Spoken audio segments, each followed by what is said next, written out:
Hola a todos y todas, mi nombre es Benjamín Navarrete Francisco, soy especialista en patología de obras de construcción, en lo específico en obras de hormigón armado. También soy especialista en análisis y comportamiento estructural. En esta oportunidad veremos la lección Determinación de la fuerza de viento en edificios y otras estructuras, siguiendo con el tema de cargas laterales que actúan en las diferentes estructuras.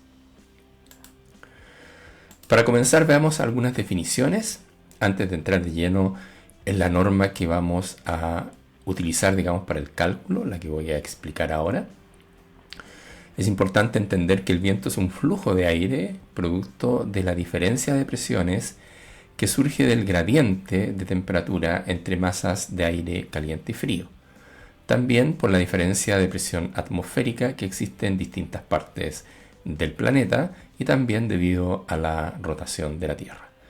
Los vientos que interesan son los que se presentan a nivel de la biosfera, son vientos de superficie cuya trayectoria es alterada por la construcción y la rugosidad de la superficie de la Tierra, volviéndose un flujo turbulento con presencia de vórtices alternantes de presión y succión. Son vientos muy erráticos, ¿no? Cuando el viento incide sobre la superficie de un objeto, de un obstáculo, genera presiones sobre dicha superficie que varían según sea la intensidad de la velocidad del viento y la dirección que éste tenga. La norma que vamos a utilizar en los cálculos es la NCH 432, Diseño Estructural Cargas de Viento. Y solamente en esta oportunidad me voy a referir al sistema estructural resistente frente a las solicitaciones de viento, SPRFV en edificios. No me voy a referir a los temas de techos ni a los elementos secundarios. Ese es motivo de un próximo video. Por ahora solamente el sistema resistente o de respuesta frente a solicitaciones de viento. Es importante también entender que el viento, al incidir sobre un obstáculo, sobre un objeto, genera presión en una cara donde actúa, ¿no? En la cara donde actúa el viento directamente se conoce como barlovento y se genera succión en la cara opuesta y esa superficie se conoce como sotavento. El análisis de la acción del viento se debe hacer en las dos principales direcciones del edificio, igual como se hace desde el punto de vista del diseño sísmico. Aquí en la figura se puede ver muy bien, fíjense bien, aquí se genera una presión positiva, el viento en este caso viene de izquierda a derecha, sobre esta superficie que sería la de barlovento se genera una presión positiva y en la cara opuesta, que es la de sotavento, se genera una presión negativa que significa que tenemos succión. Pero además, fíjense bien por los vórtices que aquí se producen, sobre el techo de esta figura, sobre la superficie superior de esta figura, se produce también succión. Ya vamos a analizar, cómo se abordan todos estos temas. Fíjense bien, acá tenemos un objeto que ya representa mejor una vivienda, una casa, en que tenemos una techumbre inclinada, nuevamente presión, succión, presión también en este lado inclinado y succión en el lado opuesto. Cara de barlovento, cara de sotavento. La presión y succión generada por el viento actúa en los paramentos verticales de fachada de los edificios, los que vamos a entender como son elementos verticales y la fuerza es horizontal. Es el símil de una losa, ¿no? Una losa es un elemento horizontal que recibe cargas verticales gravitacionales. Acá el paramento es vertical y la fuerza es horizontal. Entonces, de alguna manera vamos a considerar la presión de viento actuando sobre estas superficies, sobre estas losas, elementos planos que trabajan principalmente a flexión. Ahora, estos elementos planos verticales van a transmitir esta carga según áreas tributarias a los elementos horizontales, generalmente entre pisos, losas, vigas, ¿ya? Que actúan como diafragmas o planos de rigidez, canalizando la fuerza hacia los elementos de rigidez verticales, tales como pórticos, tabiques, muros, y de ahí la carga finalmente llega hasta el suelo. El tratamiento de esta fuerza, de esta presión de viento sobre las edificaciones puede ser realizado de dos formas: tratamiento dinámico o estático, ¿ya? El concepto de carga estática equivalente, ¿no? Que también se aplica en el diseño sísmico. En estructuras rígidas se puede y se aproxima, es un método simplificado que se puede utilizar, el considerar que las cargas de viento son estáticas, pero siempre y cuando la estructura resulte ser rígida, es decir, tenga un periodo de oscilación menor o igual a un segundo. Si la estructura es flexible, es decir, tiene un periodo mayor a un segundo, no podemos tratar las cargas como cargas estáticas, sino que tenemos que considerarlas como cargas dinámicas y aplicar la metodología que corresponde en ese caso. En este video, en esta lección, solamente veremos estructuras rígidas, es decir, considerando el viento como una carga estática sobre la superficie o sobre la estructura. Acá tenemos una fórmula que nos permite calcular el periodo. Fíjense bien, h es la altura del edificio y L es la dimensión en la dirección considerada. Por ejemplo, si el viento actúa en este plano, bueno, L va a ser esta longitud, ¿no? Que es como la dimensión que es paralela a la acción del viento, a la dimensión del edificio, ¿no? Con esta fórmula podemos determinar entonces el periodo, y si el periodo resulta ser menor o igual a un segundo, podemos utilizar el método simplificado, que es considerar la carga de viento como una carga estática. Otra consideración importante antes de entrar de lleno ya a la metodología es que hay una presión mínima, que son 48 kilogramos fuerza partido por metro cuadrado. Esa es la presión mínima que yo tengo que considerar actuando sobre la superficie, sobre la fachada de los edificios, tanto en un eje como en el otro. Recordemos que el cálculo se hace en la dirección X y después en la dirección Y. No sé, por ejemplo, o este, bien norte-sur, sur-norte, etc. ¿Ya? Pero es importante que una vez que uno hace los cálculos, tiene que chequear que la presión que acaba de calcular no vaya a ser menor, porque si es menor que 48 kilogramos fuerza partido por metro cuadrado, bueno, hay que considerar para los cálculos esta presión, que es la que exige la NSH 432. Fíjense bien, la norma NSH 432 les permite utilizar tres caminos o tres metodologías distintas para determinar la solicitación de viento en un edificio: el método simplificado, cláusula 6, el método analítico, cláusula 7, o bien directamente el uso del túnel de viento, cláusula 8, que es cuando ya los edificios son demasiado complejos y los métodos analíticos, semiempíricos, empíricos, no nos dan toda la respuesta que necesitamos. Entonces ahí, no sé, un Costanera Center, por ejemplo, un edificio Titanium, ¿no? Necesitamos someterlo a la presión de viento real, a escala, ¿no? Y ver en la práctica cuál va a ser su comportamiento frente al viento, dada sus características, ¿no? Su altura, su elevada altura, 200, 300 metros, y su geometría, ¿no? Y lo que está pasando en su entorno, ¿no? Las construcciones, las rugosidades, las irregularidades, no sé, ahí tenemos el Cerro San Cristóbal. Entonces, en esos casos, cuando la situación corresponde a edificios que son de mayor altura, complejos en su arquitectura, lo recomendable ahí es hacer un estudio en túnel de viento, ¿no? Que lo permite la NSH 432 según la cláusula 8. El método que nosotros vamos a ver acá es el método analítico, que aparece y se nombra en la cláusula 7, ¿no? De la NSH 432. Ese es el método que nosotros vamos a utilizar en este ejemplo. Y como lo mencioné de manera simplificada también, vamos a considerar que la presión del viento es estática, ¿ya? Es decir, que la rigidez de la estructura tiene un periodo menor o igual a un segundo. Fíjense bien, el método analítico, de alguna forma, ¿cuándo? Bueno, edificios que no tienen inusual irregularidad geométrica en forma espacial, ¿ya?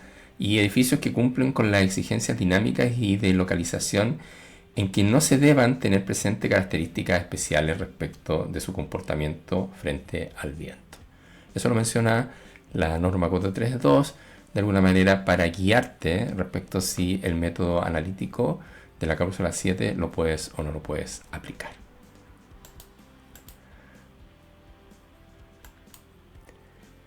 Lo otro que es importante entender que como se produce en una cara, en la cara de barlovento se produce presión y en la sotavento se produce succión, lo importante aquí es entender que las estructuras se deben diseñar para la suma algebraica de la presión de viento actuando en las caras opuestas del edificio, presión y succión.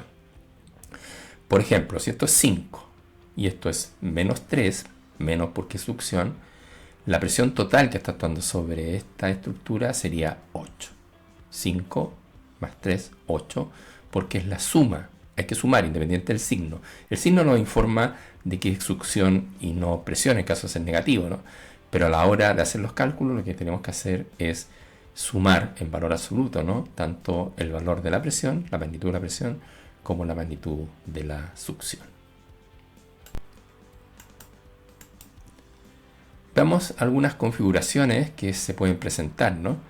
Fíjense bien, aquí tenemos un edificio cerrado. Fíjense bien, no tiene aberturas, ¿no? Entonces, aquí se produce una presión de viento en la cara de barlovento, un valor Q, que vamos a ver más adelante, se multiplica por 0,8. Aquí también se produce presión, y el valor de la presión va a depender de este ángulo, ¿no? Del ángulo alfa, ¿no? Y ahí está la fórmula. Lo mismo en esta cara acá, que es la que se produce succión, es menos 4, es decir, es el 50% de la presión que se considera acá. Lo mismo en la cara de sotavento, que también se considera un 50% de la presión que actúa acá. Esos son valores de cálculo que debemos utilizar de acuerdo a la NSH 432 si yo tengo una estructura de este tipo cerrada. Fíjense bien, abierta, pero en la cara de barlovento. Es decir, está abierta en la cara que le llega el viento. Entonces aquí tenemos las configuraciones, lógicamente aquí no tengo presión, el viento ingresa completamente hacia el interior de la estructura. Aquí se produce presión, fíjense bien, más 0,8. Aquí se produce succión. Aquí también se produce presión por dentro, ¿no? Hacia arriba y hacia arriba. Y acá también se produce presión, ¿no? Hacia abajo. Y acá se produce succión hacia arriba. Esta creo que ya la había mencionado, ¿no? Succión hacia la derecha. Eso es lo que ocurre, eso está súper estudiado. Y eso es lo que ocurre cuando tengo una estructura abierta en la cara de barlovento. Fíjense bien ahora, si la abertura es en la cara de sotavento, aquí está la forma de las presiones de viento, ¿no? Tengo presión ahí positiva, aquí se produce succión, fíjense bien, aquí se produce presión, succión, succión, succión. Todo eso hay que tenerlo en consideración a la hora de sacar un número final, que es el que me interesa determinar para efectos de cálculo de esta estructura, ya sea cerrada, abierta en la cara de barlovento o abierta en la cara de sotavento. Veamos ahora el método analítico de acuerdo a la cláusula 7 de la NSH 432, el procedimiento, la metodología que aplica, ¿no? En este caso. Fíjense bien, lo primero es determinar la velocidad básica del viento según cláusula 7.4, tabla 5. Y lógicamente esto se hace en el lugar donde se va a emplazar la estructura, ¿no? Factor de direccionalidad, minoración por ángulo de incidencia del viento sobre la fachada. Eso es porque, claro, nosotros estamos haciendo todo el cálculo suponiendo que la fuerza es normal a la fachada, lo que probabilísticamente hablando es poco probable. Es poco probable que el viento máximo, el valor de diseño de viento, la velocidad básica del viento, ¿no? La presión actúe, con su valor máximo, actúe exactamente perpendicular o normal a la superficie. Entonces hay un factor de direccionalidad que busca corregir, reducir la presión, dado que la probabilidad que actúe normal a la superficie es baja. Después tenemos el factor de importancia del edificio, que eso también aplica desde el punto de vista del diseño sísmico. ¿Qué interés tenemos en que el edificio permanezca operativo después de? ¿Ya? Tenemos edificios, recordemos, de gran valor, museos, tenemos los hospitales, tenemos las oficinas de emergencia, ¿ya? Etcétera, ¿no? No sé, una central nuclear. en que lógicamente desde el punto de vista del diseño, el diseño debe ser más seguro, ¿no es cierto? Conducir a un nivel de seguridad más alto porque necesitamos que esas estructuras permanezcan operativas luego del evento máximo, ¿no? Tanto sísmico o de viento. ¿Ya? Entonces aquí también aplica el factor de importancia del edificio. Categoría de exposición del edificio, de alguna forma ver el entorno, ¿no? Donde está nuestro edificio. No es lo mismo tener un edificio al lado de la costa, ¿no? O en la misma costa, al lado del mar, ya donde tenemos pocos obstáculos, el viento incide sobre la fachada del edificio de manera directa, no hay pérdida de energía, ¿no? No hay rozamiento con la superficie es plana prácticamente, es el mar, ¿no? Pero a medida que nos vamos incorporando hacia el interior, lógicamente ya tenemos bosques, tenemos cerros, tenemos edificios, en que el viento empieza a rozar con esta superficie y lógicamente pierde energía, pierde velocidad, ¿no? Y bueno, otras variables como la morfología del edificio, si hay aberturas o no en fachada, la macrotopografía, ángulos de la cubierta, posibles vórtices que se pueden formar, entre otros. Si hay dudas respecto a la categoría de exposición de los edificios, fíjense bien, acá tenemos un poco el esquema. Esto no es de Chile, esto es México, ¿no? Norma mexicana. Pero este esquema me parece interesante, por eso lo muestro. Fíjense bien, aquí está el mar. ¿Se fijan aquí? Entonces aquí tenemos una zona de exposición, R1 que le llaman, que aquí el viento prácticamente avanza sin oposición, ¿no? Pero fíjense que aquí ya tenemos R2 con algunas construcciones, con alguna vegetación, R3, fíjense bien, y R4 ya sería una ciudad, ¿no? Y si seguimos avanzando ya podríamos tener una cordillera, cerros, etc.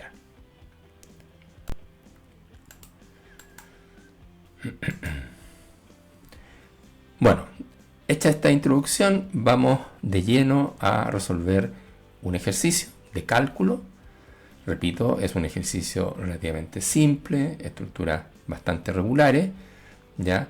Pero así se empieza, ¿no? Hay que partir de lo simple para después, a medida que ya vamos teniendo más conocimiento sobre una determinada materia, ir complejizándola, ¿no?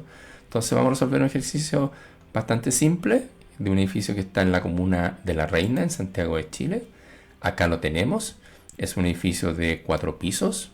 Fíjense bien. Aquí están las dimensiones. 17,2 metros. Tiene 12 metros de altura. Tiene 3 metros piso a piso. Acá la separación entre marcos. Fíjense bien, esta estructuración es con base a marcos. La separación entre marcos en esta dirección, que son 16 metros, son 4 metros. Y en esta otra dirección, que es la paralela al viento, ¿no? La separación es 4.3. Este 4 metros es muy importante porque lo que vamos a hacer es calcular un marco interior del edificio. Y vamos a trabajar con áreas tributarias. El marco interior del edificio es por área tributaria el que recibe más carga, porque los marcos de borde reciben con la mitad de la carga, ¿no? Entonces generalmente lo que se hace es tomar un marco interior, que es el que está pintado acá en rojo. Por lo tanto, el ancho tributario, fíjense bien, es 2 metros hacia acá, 2 metros hacia acá. Por lo tanto, el ancho tributario que tengo acá son 4 metros. Y bueno, la altura son 3 metros, 3 metros, 3 metros, 3 metros. Y en este caso, el cálculo lo vamos a hacer con el viento de oeste a este. Esta es la fachada oeste, esta es la fachada este.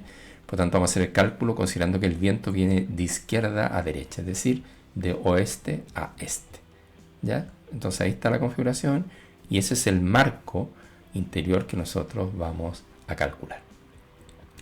¿Qué es lo que vamos a calcular? Bueno, las fuerzas que actúan a nivel de cada planta.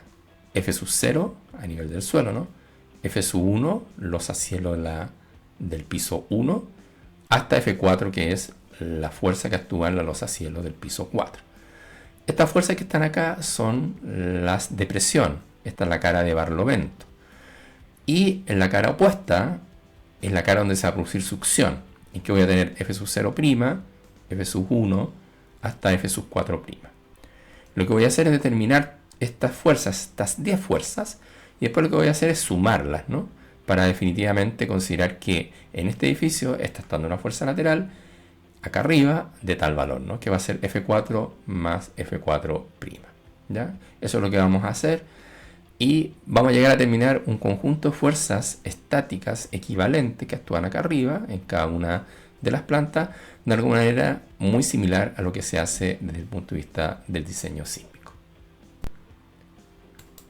Comencemos entonces con la resolución del ejercicio, que no es más que determinar las fuerzas de viento, ¿no? Estas fuerzas que están actuando en nuestro edificio. Dato importante, bueno, es un edificio, recordemos, en La Reina, en Santiago. La altura sobre el nivel del mar es algo así como 530 metros. Vamos a hacer el análisis oeste-este y vamos a calcular o determinar las fuerzas correspondientes a un pórtico interior. ¿Qué datos se necesitan? Fundamentalmente los que estoy registrando acá. La altura total del edificio, que son 12 metros. La longitud del edificio en planta, ¿no? La dimensión del edificio en planta, que es paralela a la acción del viento, a la fuerza de viento, que sería este es L, ¿no? 17.2 metros. B es la dimensión en planta del edificio, que es perpendicular a la dirección del viento, que son 16 metros. Y ese es el ancho tributario, ¿no? De este pórtico, ¿no? Porque aquí estoy aislándolo, entonces necesito saber que este pórtico tiene un ancho tributario de 4 metros, 2 metros a cada lado.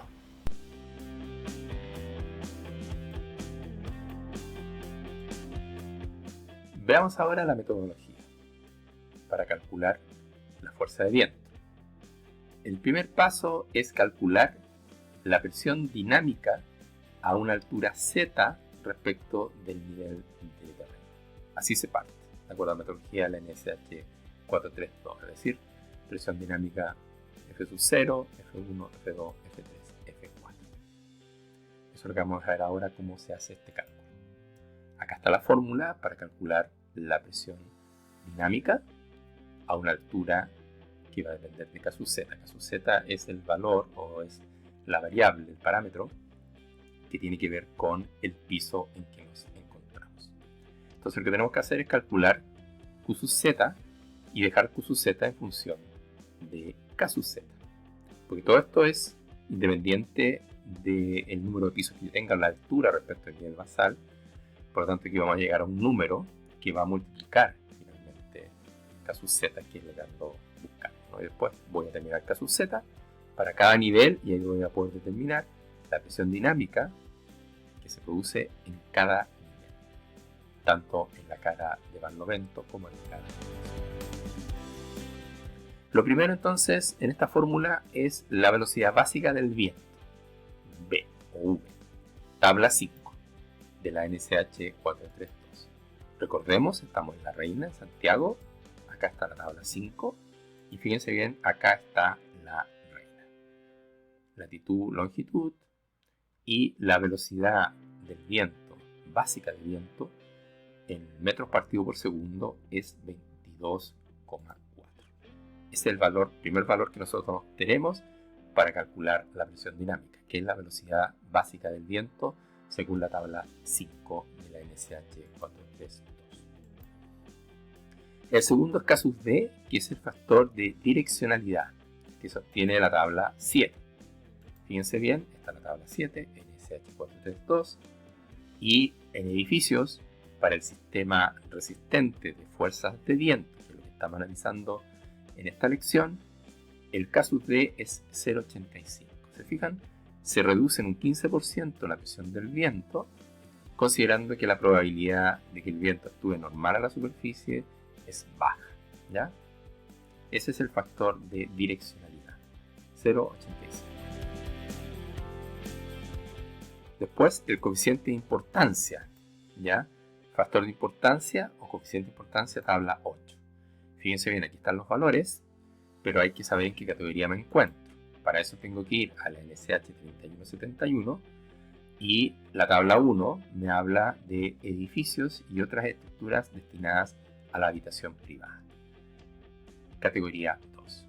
Si es categoría 2, según la tabla 8 de la NSH 432, el factor de importancia es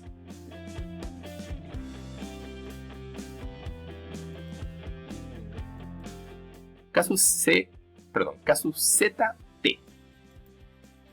Efectos topográficos. Cláusula 7.7. Aceleración del viento. Fíjense bien, efectos topográficos. Acá están las definiciones. Acá está un poco lo que se señala en esas definiciones.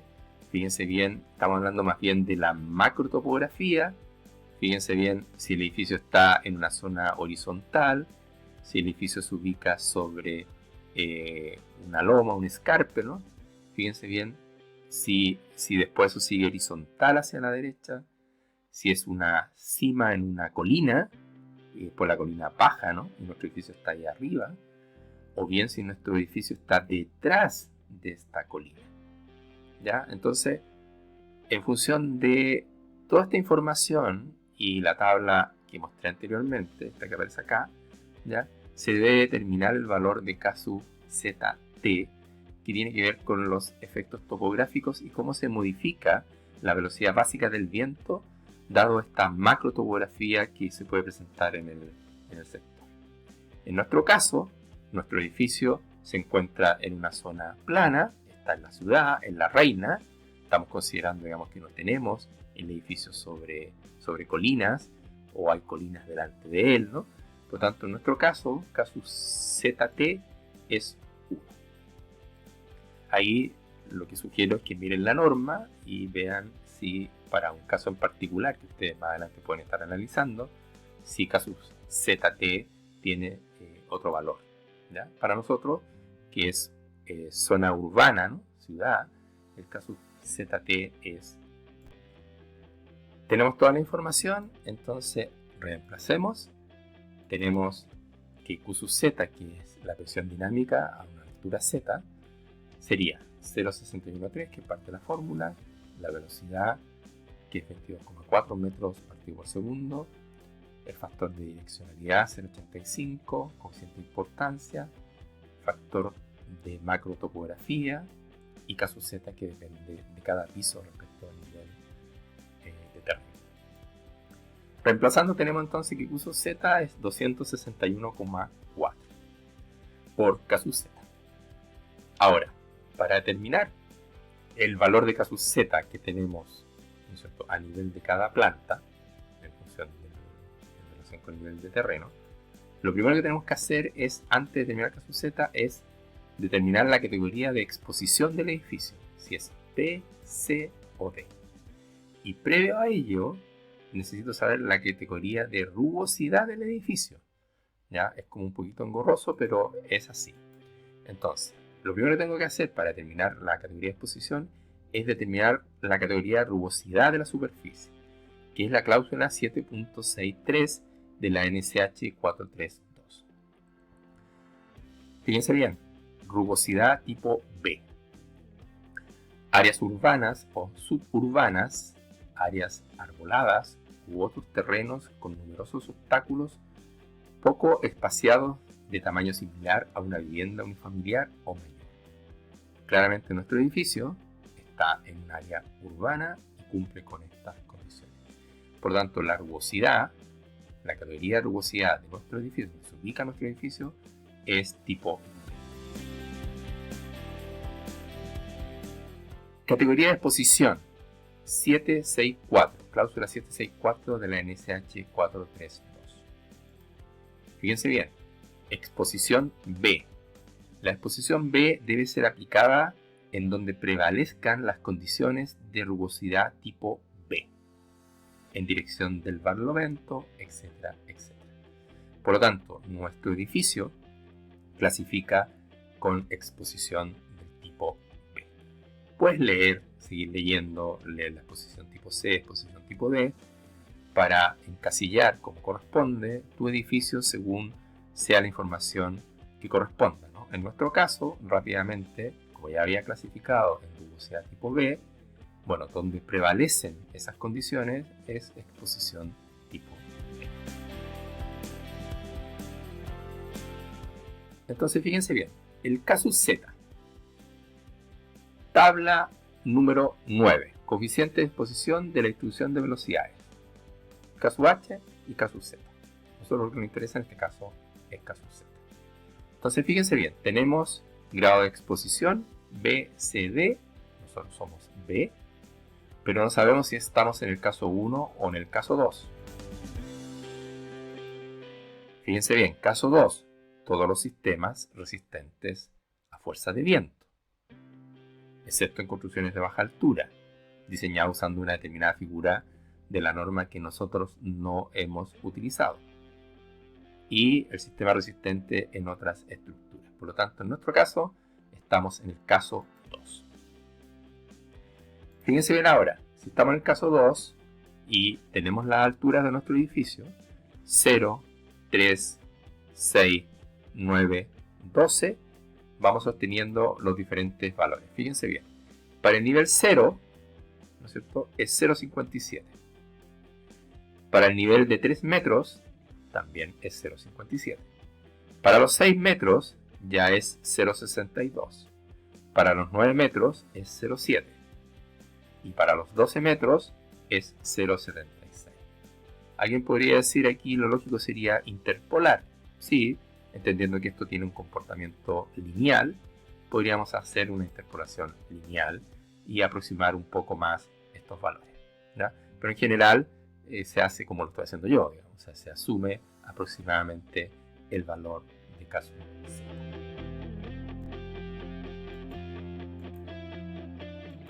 Determinados los valores de casus Z en los diferentes niveles respecto al nivel de terreno, corresponde ahora, fíjense bien, determinar la presión dinámica del viento en cada piso. Entonces lo que vamos a hacer es multiplicar el 261.4 por el respectivo casus Z. Entonces lo que estoy haciendo acá, a nivel de la altura, 0,36912, aquí están los valores de casus Z. Lo que estoy haciendo acá, ¿no es cierto?, es multiplicar este valor casus Z por 261.4 para obtener Q sub Z, tanto en Newton partido por metro cuadrado como en kilogramos fuerza partido por segundo. Entonces, esta es la presión dinámica del viento que tengo a cada altura. 0, 3, 6, 9.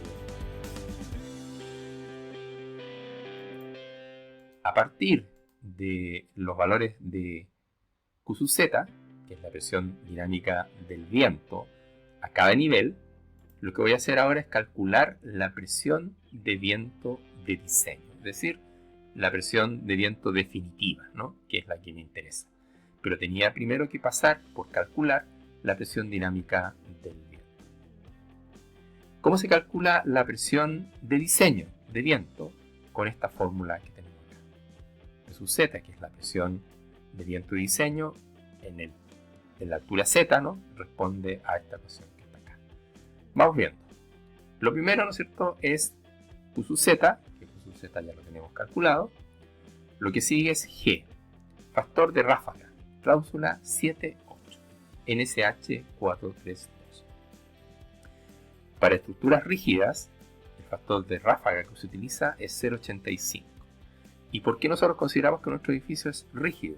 Bueno, hagamos los cálculos. Aquí está la fórmula para calcular el periodo.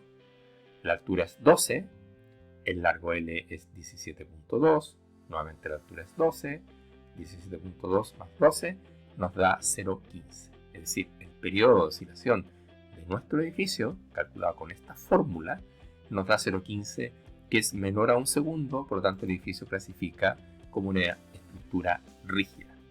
Por lo tanto, según la cláusula 7.8 de la NSH 432, para estructuras rígidas, el factor de ráfaga es 0.86. Sigamos. C sub P. Coeficiente de presión externa. Tabla 14. Fíjense bien, acá está la tabla 14 de la NSH 432 y nosotros nos encontramos, fíjense bien, en muros a barlovento. Fíjense bien, todos los muros que tienen que ver a barlovento. C sub P es el mismo, ¿no?, para todos, 0.8. En el caso de los muros a sotavento, C sub P va a depender de la relación entre L y B. L, recordemos, la dimensión 17.2 y B es la dimensión 16 metros. Por lo tanto, 17.2 partido por 16 es un número mayor que 1. Por lo tanto, el factor C sub P no es 0 menos 0,5, sino que es el valor de 2. En este caso, C sub P es menos 0,3. Aquí se ocupa cuando el valor está entre 0 y 1, acá se ocupa cuando el valor es mayor o igual a 4. En el resto se ocupa, ¿no es cierto?, el valor de menos 0,3. Entonces tenemos C sub P distinto para muros a barlovento y para muros a sotavento. 0,8 con Q, con la presión Q sub Z, la presión que corresponde a cada piso, y en el caso de los muros a sotavento, fíjense bien, se asume una presión constante, que es Q sub H, que es la presión dinámica de viento que tengo en coronación, se asume constante, es decir, la presión de viento en la cara de sotavento va a ser la misma en toda la altura. Porque el cálculo te dice que para los muros a sotavento debes utilizar la presión de viento dinámica que se produce en la coronación del edificio, en la zona más alta, que es Q sub H. Y para los muros a barlovento se ocupa el valor de presión dinámica de viento que corresponde a cada planta. Eso es importante tenerlo presente. Puedes profundizar sobre los argumentos en la NSH 432. Sigamos. Q sub I, presión dinámica en coronación. Entonces fíjense bien, si nosotros nos vamos y vemos cuál es la presión a 12 metros de altura, vemos que es 198.7. Por lo tanto, Q sub I, que es la presión dinámica del viento en coronación, es 198.7, que también corresponde, repito, a Q sub H. Veamos ahora GC sub PI. Coeficiente de presión interna. Este era el externa y este es el coeficiente de presión interna. Tabla 13 NSH 432. Edificios abiertos, 0. Edificios parcialmente abiertos, más 0,55 y menos 0,55. Edificios cerrados, más 0,18, menos 0,18. En nuestro caso, nuestro edificio es un edificio cerrado según la cláusula 7.9 de la NSH 432. Tiene que ver con la superficie de la fachada del edificio y el porcentaje de aberturas que yo tengo en el muro que da a barlovento, ¿no?, donde se recibe la presión del viento. En función de esos porcentajes hay una tabla, ¿no?, hay una especificación que te define si finalmente el edificio es cerrado, parcialmente cerrado o abierto. En nuestro caso, dada, ¿no es cierto?, la configuración, que es un edificio habitacional, ya que tiene a lo más, digamos, algunos ventanales que conducen a las terrazas del edificio, si nosotros hacemos el cálculo, finalmente conduce a que nuestro edificio es un edificio cerrado. ¿Ya? Es decir, el viento no se introduce en el interior de la estructura y tiene una incidencia significativa respecto a la presión del viento total, ¿no?, que actúa en nuestro edificio. Por lo tanto, GC sub PI es más o menos 0,18. Edificio cerrado. Por lo tanto, estamos en condiciones de hacer los cálculos. Tenemos todos los valores de los parámetros, las variables acá. Por lo tanto, podemos hacer los cálculos. Entonces, fíjense bien. Primero, barlovento.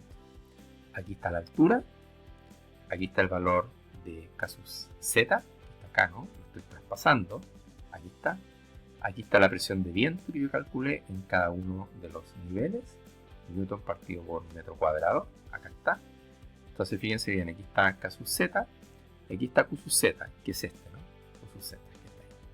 Después viene G, fíjense bien, que habíamos calculado, factor de ráfaga, que es 0,85. Después viene C sub P, que es 0,8. Q sub I, que es la presión de viento en coronación, que es 198.7. El factor de presión interna, menos 0,18. Y ahí tenemos todo para calcular la presión de viento de diseño en cada una de las plantas. Hacemos la operación matemática respecto a todos estos números, ¿no?, de todos estos parámetros que están aquí tabulados. Ahora fíjense bien, esto es súper importante. Aquí yo usé el valor negativo, estoy en la cara de barlovento. como este valor de acá, C sub P, es positivo, 0,8, significa que, como a mí me interesa la máxima presión de viento sobre la estructura, lo que yo tengo que hacer es sumar estos dos términos. Entonces, como este término es positivo, porque C sub P es 0,8, significa que yo tengo que ingresar el factor de presión interna con signo negativo para que este menos con este menos se convierta en más y yo finalmente termine sumando. Eso es muy importante porque la presión de viento de diseño debe corresponder a la suma de ambas. No debo restar porque me tengo que poner en la situación más desfavorable siempre. Y lógicamente es que la presión interna genere un aumento de la presión, ¿no? Que actúa en cada nivel, en cada plano. Vamos ahora a la cara de sotavento. Fíjense bien, esto es importante. Aquí yo usé Q sub Z, ¿se fijan?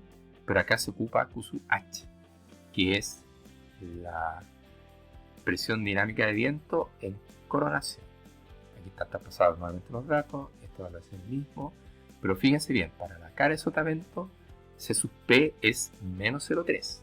Por lo tanto, este término queda negativo. Por lo tanto, si yo quiero que estos dos se terminen sumando, esto también tiene que mantenerse negativo. Por lo tanto, el factor interno, ya tengo que ingresarlo con valor positivo. Aquí lo ingresé como menos 0,18, aquí lo ingreso como 0,18, de tal manera que esto siempre sume. Menos con menos, al final lo que estoy haciendo es sumar. Y reemplazando, fíjense bien, me dan los valores. Entonces, en la cara de Barlovento, fíjense bien, tengo 137.1, 146, 160, 170.9. En la cara de sotavento, fíjense bien, ya lo había mencionado, es constante, es 86,4, constante la presión del viento. En kilogramos fuerza partido por centímetro cuadrado, 8,6. Y en la cara de Barlovento, bueno, tengo diferentes valores, 13.7 hasta 17.1. Esos son los valores de presión de viento de diseño, tanto en la cara de Barlovento como sotavento, para cada uno de los niveles técnicos. ¿Qué corresponde ahora hacer? Bueno, estos valores que están por metro cuadrado corresponde hacer los cálculos ahora por ancho tributario para calcular finalmente la fuerza que está actuando F sub 0, F sub 1, F sub 4, tanto en la cara de Barlovento como en la cara de sotavento. Entonces fíjense bien, aquí lo que tengo es la altura, cada nivel. Aquí está la cara de Barlovento con la presión que corresponde. Aquí lo estoy traspasando solamente en kilogramos fuerza a partir de metro cuadrado. Aquí está la de sotavento. Por lo tanto, recuerden, lo que hay que hacer ahora es sumar, ¿no? La suma algebraica, ¿no? Por lo tanto, en el último piso están actuando 17.1 más 8.6, 25.7 kilogramos fuerza a partir de metro cuadrado. Se fijan, ahí estamos haciendo la suma. Tal como lo dije al inicio, ¿no? Suma algebraica de la presión y la succión. Ahora, esta presión actúa en una superficie, en un área tributaria, que en general es 4 por 3 metros de altura, es decir, es 12, salvo el primer nivel y el último, cuya altura tributaria es solamente la mitad, porque recordemos, se mide de este punto hacia arriba. Entonces, si aquí tengo una altura de 3 metros, y aquí hacia arriba tengo solamente la mitad, 1.5. En cambio aquí, la altura tributaria es 1.5 hacia arriba y 1.5 hacia abajo, por lo tanto tengo 3 metros. Por lo tanto, aquí tengo un área de 12 metros cuadrados, pero en la parte de arriba y en la parte de abajo del edificio tengo un área que es la mitad, que son 6 metros. Entonces lo que hago ahora es multiplicar esa presión por su área y me da la fuerza lateral total que está actuando en el edificio. Aquí la voy a representar, ya no se representa la succión porque ya hice la suma. Por lo tanto ahí tengo 134, 268, 279, 296 y 154. Esa es la solución definitiva de las fuerzas que están actuando en el edificio, en la reina, dadas las características geométricas del edificio, ¿no? y su morfología, tal como lo hemos ido discutiendo según avanza esta lección, ¿no? Entonces, estas son las fuerzas. Ahora, en el caso de Chile, en general, y de muchos países, estas cargas son cargas eventuales. ¿Qué significa? Que si la fuerza sísmica es una carga eventual y la fuerza de viento es una carga eventual, lo que hago yo solamente es dimensionar el edificio, diseñar el edificio, calcular el edificio solamente con aquella que resulte más desfavorable.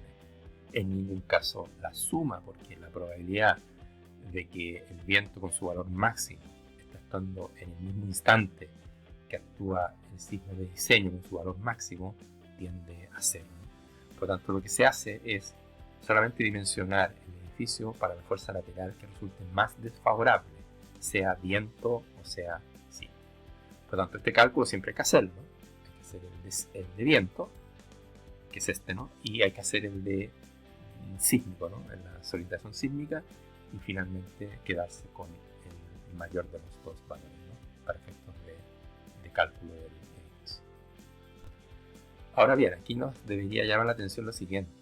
Fíjense bien, la presión total 25.7, 23.2, 22.4. Y recordemos que yo al principio de esta lección dije que los edificios no se pueden diseñar para una fuerza lateral, una presión de viento lateral, menor a 48 kilogramos fuerza por metro cuadrado. Y aquí es menor. Por lo tanto, no estamos cumpliendo con esa exigencia. Por lo tanto, lo que tenemos que hacer es corregir, ¿ya? Olvidarnos de esta presión y considerar la presión mínima que se exige, ¿no? Que es 48, ¿no? Y si la presión mínima que se exige es 48, los valores, esos valores se multiplican por el área tributaria, nos cambian, ¿no? Entonces aquí tenemos los nuevos valores de presión de viento sobre el edificio, considerando el mínimo que exige la norma, ¿no? Por lo tanto, ahora tenemos 288, 576, 576, lo mismo, ¿no? Y 200. Ahora, quizá uno podría decir, pucha, si lo hubiéramos sabido de antes, quizá ahorro todos los cálculos y hago esto que está acá, ¿no? Pero lógicamente no sabemos si la presión resultante sobre el edificio va a ser mayor o va a ser menor que esta presión de viento mínima que hay que considerar, ¿no? Por lo tanto, el cálculo sí o sí debemos hacer. Esta es la metodología que aplica entonces, cláusula 7, método analítico, NSH 432.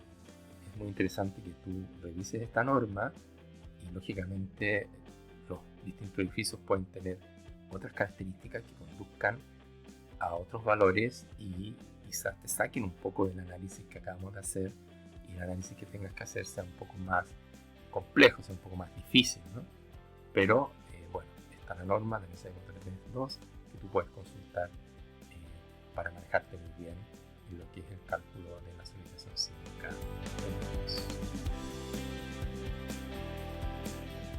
Otra cosa que es importante antes de terminar es las consecuencias que podría tener un diseño defectuoso o dimensionamiento erróneo de las estructuras frente a solicitaciones de viento.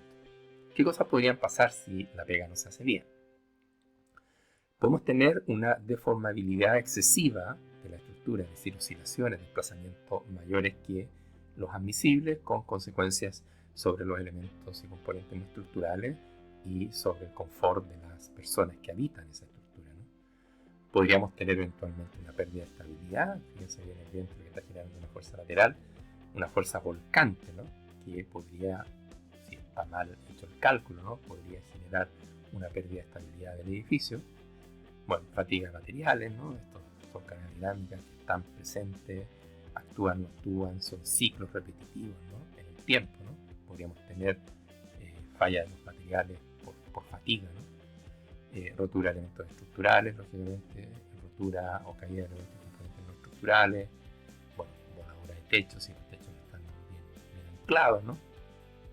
Vibraciones que afectan el confort de los usuarios, ruidos molestos al introducirse el viento por pequeñas hendiduras por las ventanas, ¿no? Por ventanales, entre otros, ¿no? De ahí la importancia que tiene hacer un buen diseño desde el punto de vista estructural y arquitectónico.